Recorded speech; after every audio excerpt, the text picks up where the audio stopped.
दोस्तों नमस्कार। आज का हिंदू एडिटोरियल का टॉपिक है पॉल पोट। पॉल तो जानते ही हैं, चुनाव होता है, और पोट का मतलब होता है यहाँ पर जो मतलब होता है वो अमाउंट्स ऑफ मनी के बारे में है।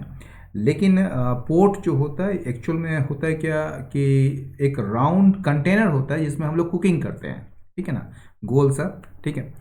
तो ये जो पोल पॉट है यानी कि चुनाव के लिए पैसे दिए जाना, जो उन राज्यों को जहाँ पर चुनाव होने हैं, तो एक तरीके से जो है ये जो बजट है वो किसके रूप में काम कर रहा है, एक इंस्ट्रूमेंट के रूप में काम कर रहा है पॉलिटिक्स का।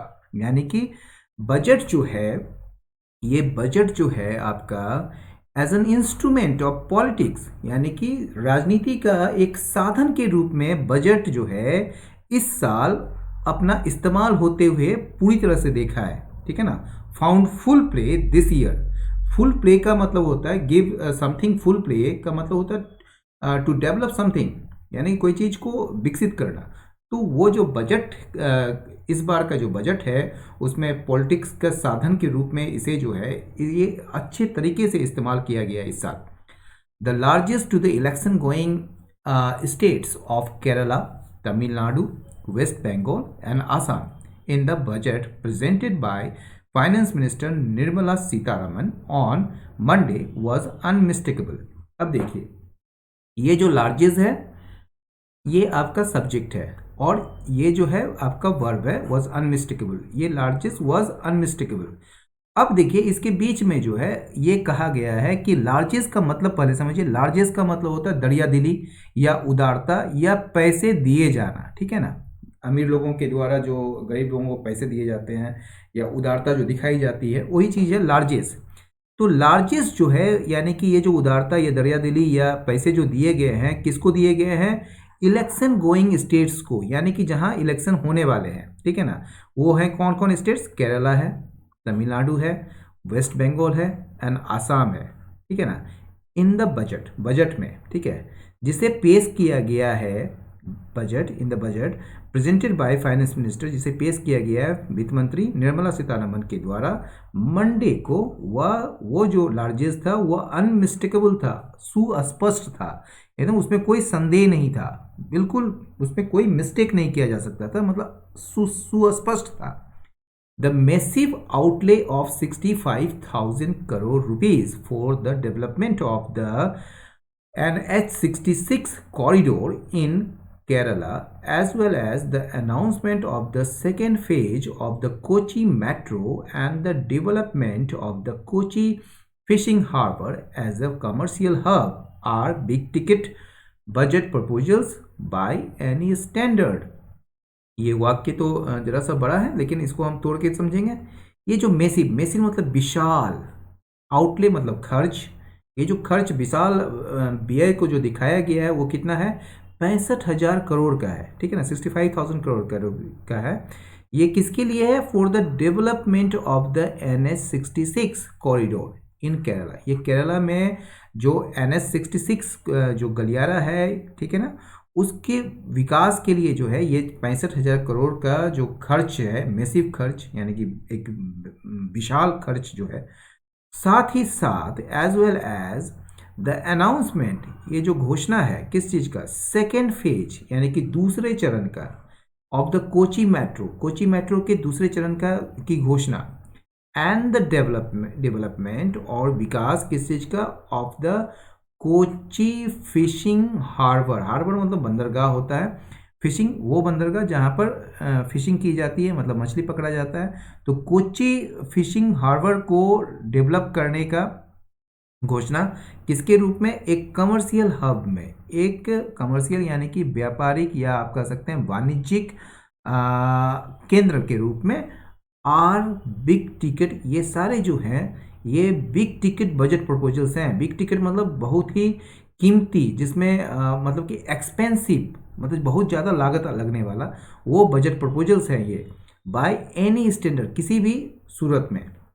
Miss Sitharaman announced that national highway works worth 19,000 crore rupees are in progress in Assam, and projects of more than 34,000 crore rupees covering over 1300 kilometer of national highways will be undertaken in the state within the next 3 years। अब कहा जा रहा है कि वित्त मंत्री जो सीतारमन है उन्होंने घोषणा की है कि जो नेशनल हाईवे वर्क्स है, यानी कि नेशनल हाईवे के जो काम है जो कि लगभग 19,000 करोड़ रुपया का वर्थ का है, मतलब कि मूल्य का है, वो प्रगति में है, आर इन प्रोग्रेस। कहाँ पर? असम में। और जो परियोजनाएं हैं, ठीक है, प्रोजेक्ट्स जो हैं जो कि 34,000 करोड़ से ज़्यादा के हैं, ठीक है ना, यानी कि मोर देन 34,000 करोड़ रुपीज़, ठीक है। जो परियोजनाएं हैं जो कि 34,000 करोड़ से ज़्यादा के हैं, परियोजनाएं जो हैं जिसमें कवर किया गया है, जिसमें शामिल किया गया है 1,300 किलोमीटर से ज़्यादा नेशनल हाईवेज़ को, ठीक है ना, उन प्रोजेक्ट्स को जो है अंडरटेकन, मतलब कि शुरुआत की जाएगी उसकी, मतलब उसको किया जाएगा इन द स्टेट, मतलब असम में, with in the next 3 years, अगले 3 वर्षों में ये प्रोजेक्ट्स के साथ विल बी जुड़ जाता है, ठीक है ना। यानी कि in Assam and the projects more than 34,000 crore rupees covering over 1,300 kilometre of national highways will be undertaken. उस परियोजना पे शुरुआत की जाएगी या उसको शुरू किया जाएगा स्टेट में अगले 3 वर्षों में। BJP has been harping on का क्या मतलब होता है? किसी की चीज़ के बारे में टॉक करना या उसके बारे में कंप्लेन करना, ठीक है ना। तो किसी की चीज़ के बारे में शिकायत करना या उसके बारे में राग अलापना। तो बीजेपी जो है एक राग अलापते रही है, ठीक है ना, एक कहते रही है और हार्प के साथ ऑन लगता है, ठीक है ना। तो ये किसके बारे में कहती रही है? ट्रांसफॉर्मेशन के, मतलब बदलाव के बारे में, परिवर्तन के बारे में। किस चीज़ के बदलाव के बारे में? असम के रोड नेटवर्क, जो असम का जो सड़क का जो नेटवर्क है, जो मतलब पूरा एक सिस्टम है रोड का, उसके ट्रांसफॉर्मेशन के बारे में ये बात जो है ये करती रही है BJP over the last 5 years. पिछले 5 वर्षों में जो असम के रोड नेटवर्क में जो बदलाव आया है उसके बारे में बीजेपी जो है बोलते रही है, उसका राग अलापते रही है। किस लिए अलापते रही है? यह दिखाने के लिए, शोकेस का मतलब प्रदर्शन करने के लिए, प्रदर्शित करने के लिए इसके फोकस यानी कि इसके ध्यान को कहाँ पर है? इसका ध्यान इंफ्रास्ट्रक्चर डेवलपमेंट पर है, यानी कि ये जो है बुनियादी जो ढांचे हैं उसके विकास पर इसका जो ध्यान है उसको प्रदर्शित करने के लिए बीजेपी जो है हर हमेशा से पिछले 5 साल में जो असम में जो रोड का जो नेटवर्क है उसमें जो बदलाव आए हैं उसके बारे में ये बोलते रही है, ठीक है। फॉर वेस्ट बंगाल, अब देखिए दूसरा है वेस्ट बंगाल। वेस्ट बंगाल के लिए there is a new economic corridor. अब कहा जा रहा है कि वेस्ट बंगाल के लिए एक नया इकोनॉमिक कॉरिडोर बनाया जाएगा, ठीक है ना, जिसमें कवर किया जाएगा 675 किलोमीटर ऑफ नेशनल हाईवे, जिसमें नेशनल हाईवे जो है 675 किलोमीटर का होगा, विथ एन एक्सपेक्टेड, जिसमें जो है एक्सपेक्टेड मतलब अनुमानित जो निवेश है वो होगा कितना? 25,000 करोड़ रुपया का। For an industry starved state. देखिए स्टार्व्ड का मतलब क्या होता है? भूखा होना, ठीक है ना, मतलब उसके पास तंगी होना। तो यहाँ का ये इंडस्ट्री स्टार्व्ड स्टेट का मतलब क्या हुआ? ऐसा स्टेट जहाँ पर इंडस्ट्री की कमी है, ठीक है ना। तो ऐसा स्टेट जहाँ पर इंडस्ट्री की कमी है वैसे स्टेट के लिए जो कि विच इज़ स्टिल, ये विच जो है इसके लिए आया है स्टेट के लिए, विच इज़ स्टिल जो अब भी कोशिश कर रहा है क्या करने की? To wish away its anti industry image. अपना जो उद्योग विरोधी जो छवि है उसको दूर करने की वो अभी भी कोशिश कर रहा है। इन्वेस्टमेंट इन इंफ्रास्ट्रक्चर, ये जो बुनियादी ढांचे में जो निवेश है, वाज एम्ड, उसका जो लक्ष्य था वो क्या था? टू गिव अ मैसेज, एक संदेश देने का था कि बीजेपी जो है उसके पास योजना है, प्लान्स है to bring in investment in the state, यानी कि स्टेट में इन्वेस्टमेंट लाने की बीजेपी की योजना है, या बीजेपी के पास ऐसी योजना है। The party has started saying, party ने शुरू कर दिया है कहना कि announcement was the beginning of Sonar Bangla. ये जो घोषणा है ना 25,000 करोड़ का, जिसमें जो है 675 किलोमीटर के जो नेशनल हाईवेज बनाए जा रहे हैं, एक इकोनॉमिक कॉरिडोर बनाया जा रहा है, वो उसका जो अनाउंसमेंट किया गया है वो केवल शुरुआत है सोनार बांग्ला का। सोनार बांग्ला मतलब गोल्डन बांग्ला का, ठीक है ना। फॉर तमिलनाडु, तमिलनाडु के लिए क्या है यहाँ पर देखिए, द प्रपोज्ड, ये जो प्रस्तावित जो प्रोजेक्ट्स है यानी कि जो परियोजनाएं हैं, कुड कॉस्ट, उसकी लागत आ सकती है up to 1 lakh crore rupees, लगभग 1 लाख करोड़ रुपये का उसमें लागत आ सकती है जो प्रपोज्ड प्रोजेक्ट्स है। दिस इंक्लूड्स, इसमें शामिल है the Chennai metro rail phase 2 of 118.9 kilometre, यानी कि 118.9 किलोमीटर का जो फेज 2 का जो metro rail, Chennai metro rail है, वो शामिल है 463,246 करोड़, यानी कि इसकी लागत कितनी होगी, 63,246 करोड़। एंड 2 एक्सप्रेसवेज, और इसमें 2 एक्सप्रेसवेज भी शामिल है जो कि चेन्नई को जोड़ती है, ठीक है ना, मतलब चेन्नई से जो जुड़ी हुई 2 एक्सप्रेसवेज की भी इसमें शामिल है, ठीक है। आगे देखते हैं बिसाइड्स, बिसाइड्स का मतलब इसके अलावे, ठीक है, मोर ओवर जिसको कह सकते हैं।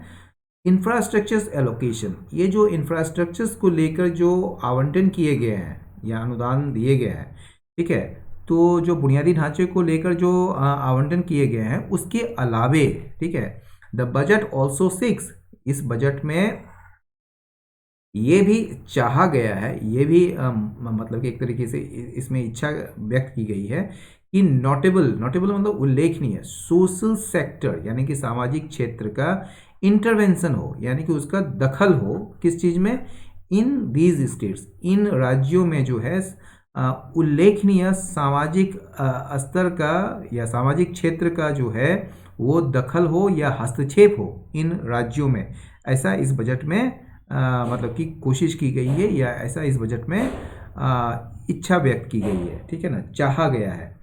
Assam and West Bengal get a special scheme, Assam को और वेस्ट बंगाल को जो है उसे मिलेगा एक स्पेशल स्कीम, ठीक है, उसे जो है एक विशेष योजना मिलेगी, ठीक है ना, प्राप्त होगा विथ 1000 करोड़ आउटले, जिसमें 1000 करोड़ रुपये का जो है खर्च है, मतलब खर्च के साथ किसके लिए है ये 1000 करोड़ का आउटले जो है किसके लिए है, for the welfare of T workers, यानी कि ये जो चाय बागान में काम करने वाले जो वर्कर्स हैं उनके कल्याण के लिए, खास करके या विशेष करके वीमेन एंड चिल्ड्रेन के लिए, ठीक है।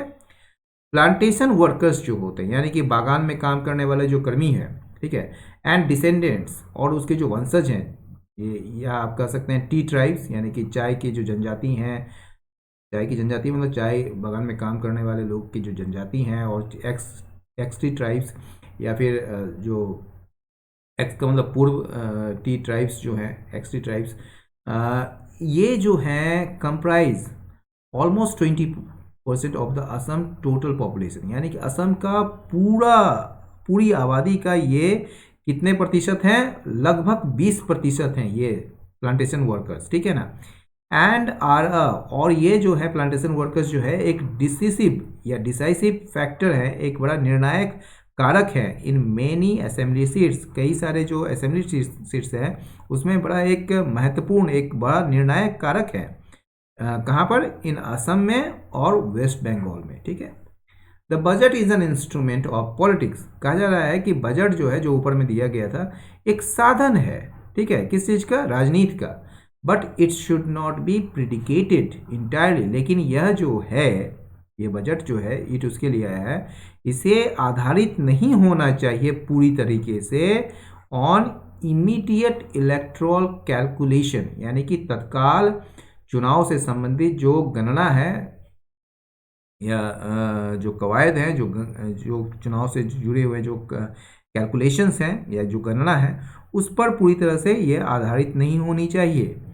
द बीजेपी सिंगल माइंडेड मतलब एकनिष्ठ, एक तरफा जो कह सकते हैं, बीजेपी का जो सिंगल माइंडेड परस्यूट है, यानी कि जो तलाश है या मतलब जिसको वो फॉलो कर रहे हैं, फॉलो किसको कर रहे हैं, अपने आइडियोलॉजिकल पॉलिटिक्स को, अपने वैचारिक राजनीति को जो बीजेपी के द्वारा एक निष्ठ तरीके से जो परस्यू किया जा रहा है, वो प्रायः क्या होता है, स्रोत होता है तनाव का, टेंशन का, बट लेकिन इसका जो डेवलपमेंटल पॉलिटिक्स है, यानी कि विकासवादी या विकास से संबंधित जो राजनीति है, ठीक है ना, विकास को लेकर जो राजनीति है, जो कि बजट में इस बार व्यक्त किया गया है, पर्टिकुलरली द सिग्निफिकेंट आउटलेज, खास करके ये जो महत्वपूर्ण आउटलेज है या प्रारूप है या रूपरेखा है फॉर इंफ्रास्ट्रक्चर्स के लिए। आउटलेज का मतलब एक तरीके से खर्च, एक तरीके से स्पेंडिंग, ठीक है ना, या एक्सपेंडिचर। तो खास करके ये जो महत्वपूर्ण खर्च किए जा रहे हैं इंफ्रास्ट्रक्चर के लिए, उसे एप्रिसिएट करना ही होगा, हैज़ टू बी एप्रिसिएटेड, यानी कि उसकी सराहना की जानी होगी, ठीक है। The BJP is trying to retain power in Assam, ठीक है। बीजेपी जो है कोशिश कर रही है अपना सत्ता बनाए रखने की असम में, क्योंकि अभी असम में बीजेपी की ही सरकार है, तो वहाँ पर वो अपना पावर को रिटेन करना चाह रही है। और वेस्ट बंगाल में जो है वो क्या चाह रही है, इट मतलब बीजेपी जो है is with in striking distance, ये बहुत नियर है। विद इन स्ट्राइकिंग डिस्टेंस का मतलब होता है नियर, नज़दीक है। ये जो है बिल्कुल पावर के नज़दीक है, यानी सत्ता के नज़दीक ही है, यहाँ पर वो कब्जा कर सकती है, यानी कि वहाँ पर जो है अच्छा बहुमत ला सकती है। इन तमिलनाडु एंड केरला, कहा जा रहा है कि तमिलनाडु में और केरल में it is quite a distance away, ये बहुत ही दूर है, काफ़ी दूर है from being a serious contender for power, यानी सत्ता के लिए एक गंभीर दावेदार होने से ये काफ़ी दूर है। कहाँ पर? तमिलनाडु में और केरला में। The allocation for these states are therefore a significant statement of intent by the party। इसलिए ठीक है, ये जो एलोकेशन है, ये जो आवंटन है इन स्टेट्स के लिए, इन राज्यों के लिए, आर देयरफॉर, इसलिए, ठीक है, इसलिए इन राज्यों के लिए जो एलोकेशन है, जो आवंटन है, वो क्या है? एक सिग्निफिकेंट स्टेटमेंट है ऑफ इंटेंट, इरादों का, बाय द पार्टी, यानी कि बीजेपी के द्वारा अपने इरादों का एक स्टेटमेंट, एक प्रकटीकरण है, एक महत्वपूर्ण मतलब कि स्टेटमेंट है, ठीक है ना। आप कह सकते हैं स्टेटमेंट का ये आप कह सकते हैं इसको एक एक्सप्रेशन है, ठीक है ना। द प्रोजेक्ट्स हेयर, यहाँ जो परियोजनाएं हैं, ठीक है ना, will take a few years to complete, इसमें कुछ साल लगेंगे पूरे होने में ये प्रोजेक्ट्स, ये परियोजनाएं, but have considerable transformative potential, लेकिन इसका जो है इन प्रोजेक्ट्स का जो है एक व्यापक मतलब परिवर्तनकारी क्षमता है, मतलब इसको बदलाव लाने की इसमें एक क्षमता है। The BJP appear serious, BJP जो है प्रतीत होता है गंभीर, मतलब गंभीर प्रतीत होता है, यानी कि गंभीर लगता है अबाउट इट्स सदर्न फोरे, यानी कि अपने दक्षिण के जो एक तरीके से जो आप कह सकते हैं, फोड़े का मतलब बहुत सारा कुछ होता है, आक्रमण भी होता है, वहाँ जो धावा बोला गया वो भी होता है, लेकिन यहाँ पर जो है आप कह सकते हैं मतलब सदर्न क्षेत्र में जो एक तरीके से दक्षिण के क्षेत्र में जो है ये अपना जो क्या कहेंगे आप, अपनी जो भागीदारी है उसके लिए ये काफ़ी मतलब कि सीरियस लग रहे हैं बीजेपी, ठीक है ना।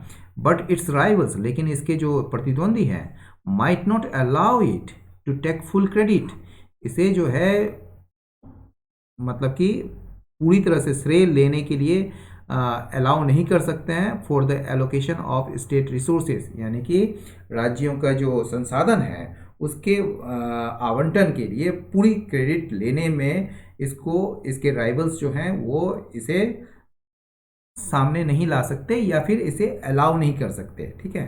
तो दोस्तों आज का ये एडिटोरियल यहीं समाप्त हुआ। अपना फीडबैक जरूर दें, लाइक करें, शेयर करें, सब्सक्राइब करें। बहुत बहुत धन्यवाद, नमस्कार।